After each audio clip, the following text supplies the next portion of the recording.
एक छोटे से गांव में कुम्हारों की बस्ती थी। सिर्फ 8-10 घर।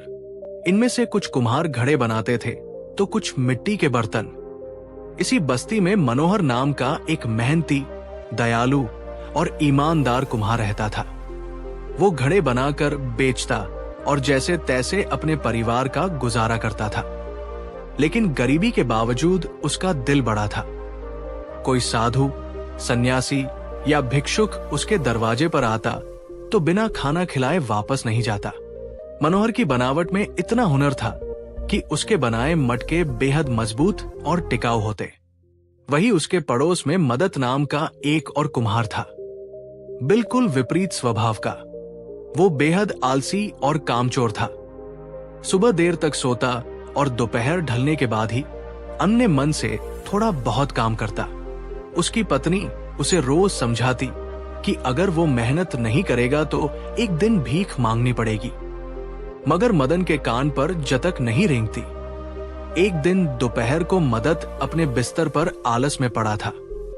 तभी उसकी पत्नी ने उसे झकझोरा, उठिए, अब तो दोपहर हो गई, काम पर नहीं जाएंगे क्या? देखिए, आपका पड़ोसी मनोहर तो सुबह से मेहनत में जुटा है और अब तक इतने सारे मटके बना चुका है। मदन चिढ़ गया, अरे बस कर भाग्यवान। उसकी तारीफ सुन सुनकर मैं तंग आ गया हूं। इसी बीच गांव में एक अमीर सेठ आया। वो सीधा मनोहर के पास पहुंचा और बोला, मनोहर भाई, अगले हफ्ते मेरी बेटी की शादी है, मुझे 100 घड़े चाहिए। मदन ने आसमान की ओर देखा, मन ही मन भगवान को धन्यवाद कहा और बोला, सेठ जी चिंता मत कीजिए, मैं एक हफ्ते में आपके लिए 100 मटके तैयार कर दूंगा। अभी उनकी बात चल ही रही थी कि मदन वहां आ धमका। उसने तुरंत सेठ से कहा, सेठ जी मनोहर को छोड़िए, मैं आपको 80 मटों की कीमत में 100 मटके बनाकर दे दूंगा। सेठ ने बिना झिझक जवाब दिया, पैसे की बात नहीं है भाई, मनोहर के बनाए मटके मजबूत और टिकाऊ होते हैं और ये तो सुबह से लगकर काम करता है। लेकिन तुम्हारे बारे में पूरा गांव जानता है, आलसी हो, कामचोर हो और भरोसे के लायक नहीं हो। ये सुनकर मदन मुंह लटकाए वहां से लौट गया। घर पहुंचते ही उसकी पत्नी ताने मारने लगी, क्यों जी, करवा आईना अपनी बेइज्जती, कभी तो मेरी बात मान लिया करो। मदन गुस्से में आग बबूला हो गया। उधर ये गांव राजा चंद्रभान के राज्य में था। उनकी बेटी राजकुमारी चित्रलेखा सुंदर और अभिमानी थी। एक दिन उसने तालाब में स्नान करने की इच्छा जाहिर की और अपनी 2 दासियों के साथ वहां पहुंच गई। स्नान के बाद उसे जबरदस्त ठंड लगने लगी। वो कांपते हुए बोली, दासियों, मुझे बहुत ठंड लग रही है, जल्दी से आग जलाओ। दासियों ने कहा, राजकुमारी, हम लकड़ियां इकट्ठा करके आग लगा देते हैं। पर चित्रलेखा झुझुला गई, नहीं, उसमें देर हो जाएगी। तभी उसकी नजर एक पास की कुटिया पर पड़ी। उसने आदेश दिया, उस कुटिया में आग लगा दो, मैं वही बैठकर ताप लूंगी। दासियों ने डरते हुए कहा, मालकिन, वो किसी गरीब की कुटिया हो सकती है। राजकुमारी ने लापरवाही से जवाब दिया, मैं देख लूंगी, तुम जल्दी से आग जलाओ। आज्ञा पाते ही दासियों ने पत्थरों से आग लगाकर कुटिया जला दी। राजकुमारी उसके सामने बैठकर आग तापने लगी और राहत महसूस करने लगी। लेकिन तभी एक वृद्ध सन्यासी वहां आया। जलती हुई कुटिया देखकर उसकी आंखों से आंसू निकल आए। वो दुखी होकर बोला, अरे ये क्या हुआ, मेरी कुटिया को किसने जला दिया? राजकुमारी ने ठंडे स्वर में कहा, मैंने ठंड लग रही थी तो आग लगवा दी। सन्यासी दुखी होकर बोला, राजकुमारी, ये कुटिया मैंने बड़ी मेहनत से बनाई थी। चित्रलेखा ने अभिमान से कहा, मैं राजा की बेटी हूं, तुम्हारे लिए महल जैसा पक्का घर बनवा दूंगी। ये सुनते ही सन्यासी का चेहरा कठोर हो गया। उन्होंने कहा, तुम्हें अपने राजकुमारी होने का घमंड है, लेकिन याद रखना, मेहनत से बनी झोपड़ी दान में मिले महल से कहीं ज्यादा कीमती होती है। मैं एक सन्यासी हूं, मुझे वैभव की नहीं तप की जरूरत है। फिर उन्होंने क्रोधित होकर कहा, मैं तुम्हें श्राप देता हूं। जैसे तुमने अपनी ठंड मिटाने के लिए मेरी कुटिया जलाई, अब तुम्हारा शरीर हर समय आग में तपा करेगा। तुम्हारा वैभव, तुम्हारी सत्ता कुछ काम नहीं आएगी। राजकुमारी के शरीर में तुरंत जलन शुरू हो गई। वो तड़पने लगी। दोनों दासियां डर गई और किसी तरह राजकुमारी को रथ में बैठाकर महल ले आई। महल पहुंचते ही महाराज और महारानी राजकुमारी की हालत देखकर घबरा उठे। राजा ने पूछा, बेटी, ये कैसी हालत हो गई तुम्हारी? दासियों ने पूरी घटना विस्तार से सुनाई। तालाब से लेकर सन्यासी के श्राप तक राजा स्तब्ध रह गया। चित्रलेखा रोते हुए बोली, पिताजी, मेरा पूरा शरीर जलता सा लग रहा है। मुझे नहीं पता ये कौन सा रोग है। कुछ कीजिए, नहीं तो मैं मर जाऊंगी। राजा ने तुरंत मंत्री को आदेश दिया, जाओ उस सन्यासी को ढूंढो, उनसे क्षमा मांगनी होगी। यदि उन्होंने श्राप वापस नहीं लिया तो हमारी बेटी कभी ठीक नहीं हो पाएगी। राजा झा पाते ही सिपाही और कोतवाल सन्यासी की खोज में निकल पड़े। कई दिन की तलाश के बाद एक दिन एक सिपाही दौड़ता हुआ आया और बोला, महाराज, वो सन्यासी मिल गए हैं। वो एक जंगल में पीपल के पेड़ के नीचे तपस्या कर रहे हैं। राजा ने पूछा, क्या ये वही सन्यासी हैं जिन्होंने राजकुमारी को श्राप दिया था?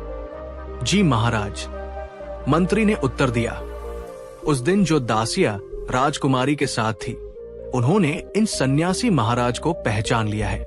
राजा ने दोनों हाथ जोड़कर आकाश की ओर देखा और कहा है, भगवान तुम्हारा बहुत बहुत धन्यवाद। फिर राजा ने सिपाहियों से कहा, इसी समय मुझे उन सन्यासी के पास ले चलो। राजा तुरंत रथ में बैठकर उन सन्यासी के पास पहुंचे। वहां पहुंचकर राजा सन्यासी के सामने हाथ जोड़कर विनम्रता से बोले, मुझे क्षमा कर दीजिए। मेरी बेटी से जो भूल हुई है उसके लिए मैं आपसे क्षमा मांगता हूं। सन्यासी ने कठोर स्वर में कहा, राजन, तुम्हारी बेटी ने कोई छोटा अपराध नहीं किया है। राजा बोले, मैं जानता हूं, फिर भी मैं आपसे क्षमा याचना करता हूं। कृपया अपने श्राप को वापस ले लीजिए। मेरी बेटी नादान है, लेकिन आप मेरा तो कुछ लिहाज कीजिए। मैंने आज तक अपनी प्रजा की सेवा की है, पूरी ईमानदारी से राजपाट संभाला है, हमेशा गरीबों, दुखियों और संतों की सेवा की है। क्या मेरे इन पुण्य कर्मों का फल यही होगा कि मेरी बेटी कष्ट भोगेगी? क्या दया और ईमानदारी की कोई कीमत नहीं? राजा की बातें सुनकर सन्यासी थोड़ी देर मौन रहे। फिर बोले, राजन, तुम्हारी दयालुता और न्यायप्रियता के बारे में मैंने भी बहुत सुना है। वैसे तो तुम्हारी बेटी का अपराध क्षमा करने योग्य नहीं है, लेकिन तुम्हारे जैसे धर्मपरायण राजा की विनती को ठुकरा नहीं सकता। उन्होंने आगे कहा, मैं अपने श्राप को पूरी तरह तो वापस नहीं ले सकता, लेकिन उससे मुक्ति का उपाय बता सकता हूं। ध्यान से सुनो, क्योंकि तुम्हारी बेटी ने मेरी कुटिया जलाकर अपने शरीर को गर्म किया था, इसलिए मैंने उसे ऐसा श्राप दिया कि उसका शरीर हमेशा जलता रहेगा। लेकिन यदि तुम्हारे राज्य का कोई ईमानदार, परिश्रमी और दयालु व्यक्ति अपने हाथ से बनाए मटके में पानी भरकर राजकुमारी को पिलाए, तो वो इस श्राप से मुक्त हो सकती है। उसके शरीर की जलन शांत हो जाएगी। पर ध्यान रहे, उस व्यक्ति को तुम्हें एक बड़ा घर और धन पुरस्कार स्वरूप देना होगा। यदि तुम ऐसा नहीं करोगे तो राजकुमारी फिर से इस रोग से पीड़ित हो जाएगी। राजा ने हाथ जोड़ते हुए कहा, आप धन्य हैं। मैं वचन देता हूं कि आपके बताए अनुसार ही कार्य करूंगा। इसके बाद राजा ने अपने पूरे राज्य में मुनादी करवा दी, सुनो सुनो सुनो, महाराज की घोषणा सुनो। राज्य के सभी कुम्हार कल दरबार में अपने अपने हाथों से बनाए मटकों में पानी भरकर उपस्थित हो। यदि किसी एक मटके का पानी पीने से राजकुमारी स्वस्थ हो जाती है, तो उस कुम्हार को राजमहल की ओर से एक बड़ा घर और बहुत सा धन इनाम में दिया जाएगा। ये घोषणा सुनकर मनोहर और मदन भी मुनादी करने वाले सैनिक के पास पहुंचे। मदन ने मजाकिया अंदाज में पूछा, क्यों भाई, क्या राजमहल में पानी खत्म हो गया है जो महाराज अब कुम्हारों के मटों का पानी पीना चाहते हैं? सैनिक ने मुस्कुराकर कहा, ऐसा नहीं है। दरअसल राजकुमारी को एक सन्यासी ने श्राप दे दिया है, जिससे वो एक अजीब रोग से पीड़ित हो गई है। अब वो तभी ठीक हो सकती है जब किसी ईमानदार और दयालु व्यक्ति द्वारा बनाए गए मटके का पानी पिएंगी। ये सुनकर मनोहर चुप हो गया, लेकिन मदन के मन में लालच जाग उठा। वो सोचने लगा, अगर किस्मत साथ दे तो हो सकता है मेरे मटके का पानी ही राजकुमारी को ठीक कर दे और मुझे वो घर और धन मिल जाए। दोनों अपने अपने घर चले गए। मदन ने ये बात अपनी पत्नी को बताई। पत्नी व्यंग करते हुए बोली, देखा आपने, अगर आप भी ईमानदार और मेहनती होते तो आपके मटके का पानी राजकुमारी को ठीक कर देता और हमें इनाम में एक बड़ा घर मिल जाता। लेकिन अब तो कुछ कहने को बचा ही नहीं। मदन ने रहस्यमय मुस्कान के साथ जवाब दिया, अरे जो भी हो, नया घर और धन तो अब मुझे ही मिलने वाला है।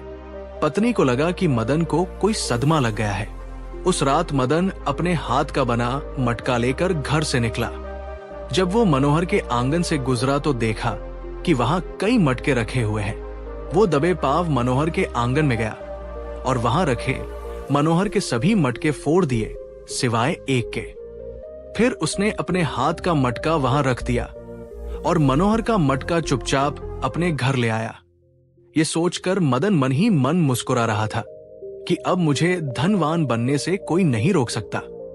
अगली सुबह राज्य के कई कुम्हार अपने अपने हाथ से बनाए हुए मटके लेकर दरबार में उपस्थित हुए। राजा ने आदेश दिया, मंत्री जी सभी कुम्हारों से एक एक करके मटके लीजिए और राजकुमारी को पानी पिलाइए। मंत्री एक एक करके कुम्हारों से मटके लेता गया और उनका पानी राजकुमारी को पिलाता गया। लेकिन राजकुमारी को किसी भी मटके के पानी से कोई राहत नहीं मिली। इसके बाद मंत्री ने मनोहर का मटका लिया और उसमें से पानी राजकुमारी को पिलाया। दरबार में उपस्थित सभी लोगों को पूरा विश्वास था कि अब राजकुमारी ठीक हो जाएगी, क्योंकि मनोहर जैसा ईमानदार और दयालु कुम्हार पूरे राज्य में दूसरा कोई नहीं था। लेकिन इस बार भी राजकुमारी की सेहत में कोई सुधार नहीं हुआ। ये देखकर सभी हैरान थे। तभी मदन ने आगे आकर कहा, मंत्री जी पूरे राज्य में मुझसे ज्यादा सच्चा, ईमानदार और दयालु कुम्हार कोई नहीं है। आप मेरे मटके का पानी राजकुमारी को पिलाइए, वो अवश्य ठीक हो जाएगी।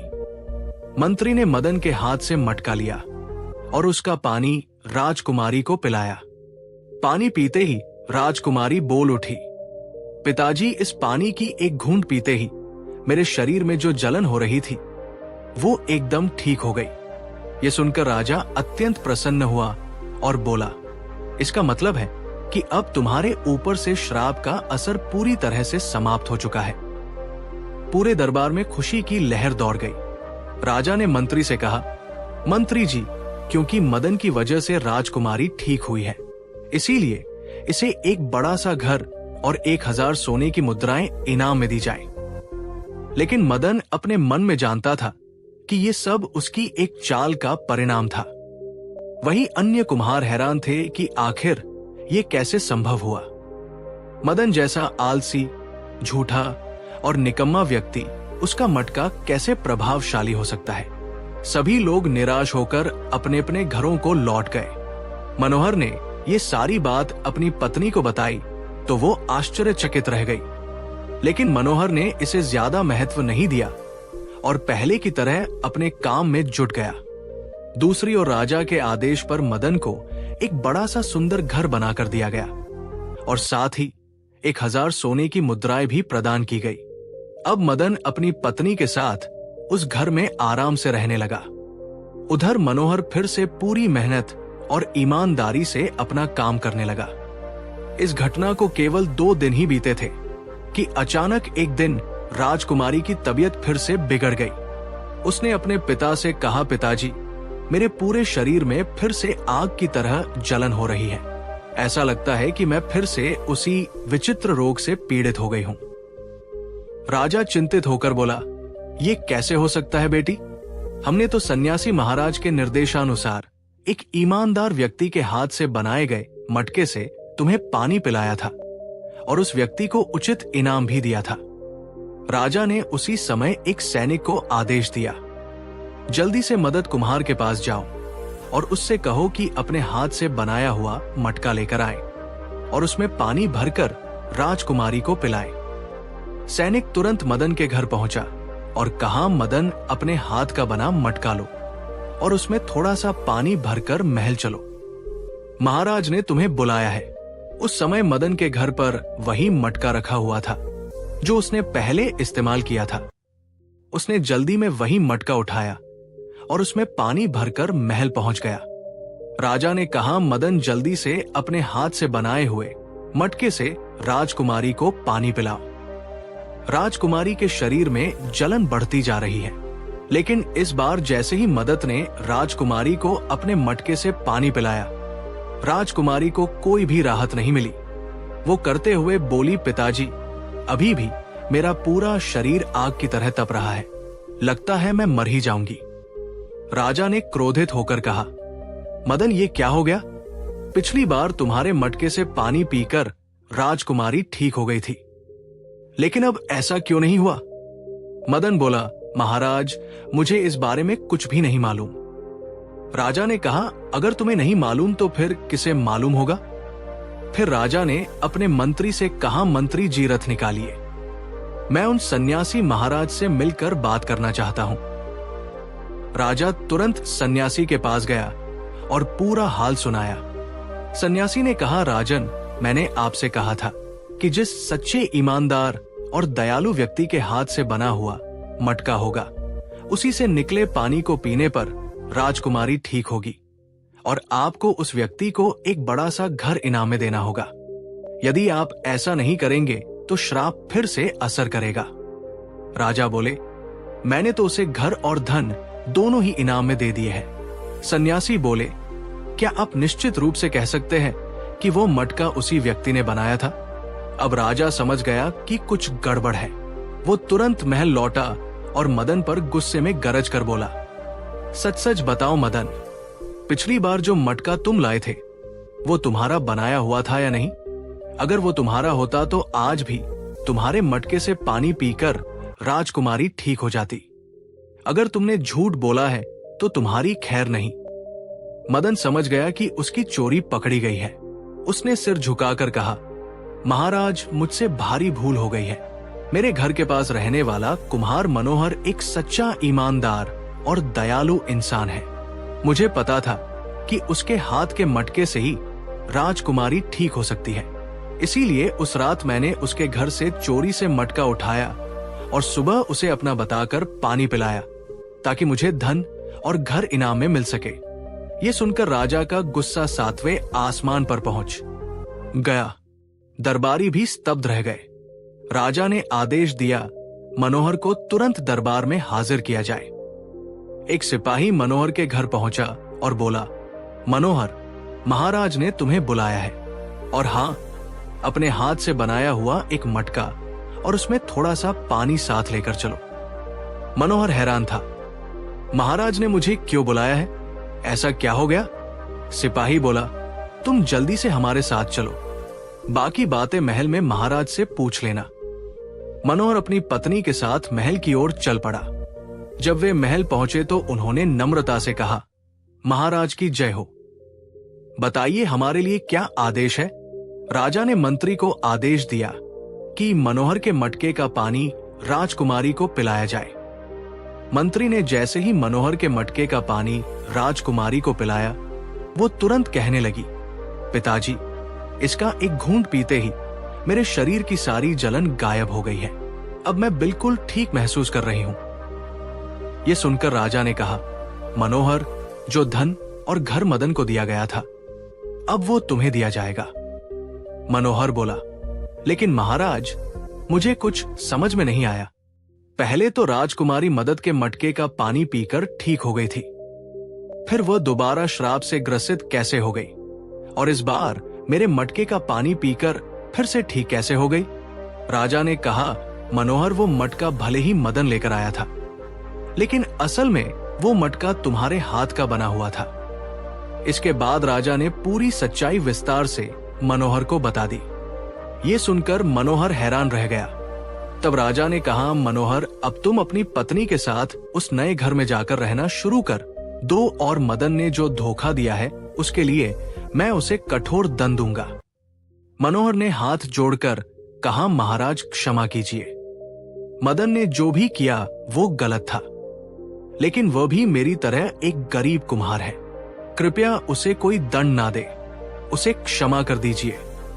राजा ने मनोहर की बात सुनकर कहा, मनोहर, सचमुच तुम एक अच्छे और दयालु इंसान हो। जिसने तुम्हारे साथ धोखा किया, तुम उसके भी भले के बारे में सोच रहे हो, इसलिए मैं तुम्हारी बात को नहीं काटूंगा। मैं मदन को क्षमा करता हूं। यह सुनकर मदन ने मनोहर के आगे हाथ जोड़कर उसे धन्यवाद दिया। इसके बाद मनोहर अपनी पत्नी के साथ उस बड़े से घर में आराम से रहने लगा। इतना बड़ा घर और धन मिलने के बावजूद भी मनोहर ने अपना कुम्हारी का काम नहीं छोड़ा, क्योंकि उसे पता था कि जो कुछ भी आज उसके पास है वो उसी मेहनत और ईमानदारी की कमाई है। वो पहले से भी अधिक लगन, ईमानदारी और मेहनत से अपना काम करने लगा। आज भी जब उसके घर के बाहर कोई साधु, सन्यासी या भिक्षुक आता तो वो उन्हें भोजन करवाता और दान में कुछ धन देकर ही विदा करता। दूसरी ओर मदन को ये समझ में आ गया था कि बिना मेहनत और ईमानदारी के जीवन में कभी भी सच्ची सफलता प्राप्त नहीं हो सकती। इस कहानी से हमें ये सीखने को मिलता है कि सच्ची सफलता हमेशा ईमानदारी, मेहनत और दया से ही मिलती है। दूसरों का हक छीनकर मिली चीजें कभी स्थायी सुख नहीं देती। वही जो व्यक्ति निस्वार्थ भाव से दूसरों की भलाई चाहता है, उसे भगवान भी सम्मान और समृद्धि से नवाजते हैं। इसलिए जीवन में हमेशा सच्चाई और मेहनत का रास्ता ही चुनना चाहिए। तो दोस्तों, अगर आपको आज की कहानी अच्छी लगी तो चैनल को सब्सक्राइब करके हमें सपोर्ट कर दीजिए। आपका धन्यवाद।